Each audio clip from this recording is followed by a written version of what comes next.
நெல்லை மேலப்பாளையத்தில் செம்பு பானைக்குள் சிக்கிய 4 வயது சிறுமியை தீயணைப்புத் துறையினர் தற்போது பத்திரமாக மீட்டிருக்கின்றனர். ஒவ்வொருவருடன் இணைகிறார் செய்தியாளர் வனராஜ் சங்கர்.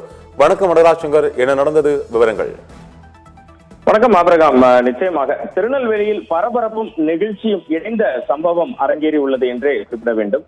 செம்பு பானைக்குள் சிக்கிய 4 வயது சிறுமியை துரிதமாக செயல்பட்டு மீட்ட பாளையங்கோட்டை தீயணைப்பு வீரர்களுக்கு தற்போது பாராட்டுகள் குவிந்து வருகின்றன.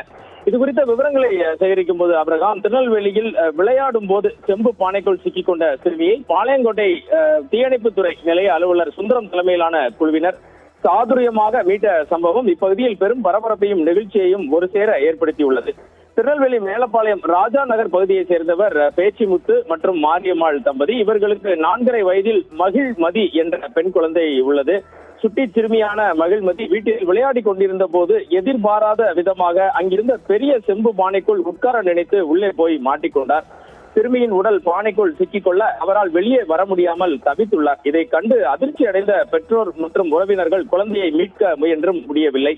பதற்றம் அதிகரித்துக் கொண்டே இருந்த சூழ்நிலையில் உடனடியாக இது குறித்து பாளையங்கோட்டை தீயணைப்புத்துறை நிலைய அலுவலர் போக்குவரத்து சுந்தரம் அவர்களுக்கு தகவல் தெரிவிக்கப்பட்டது.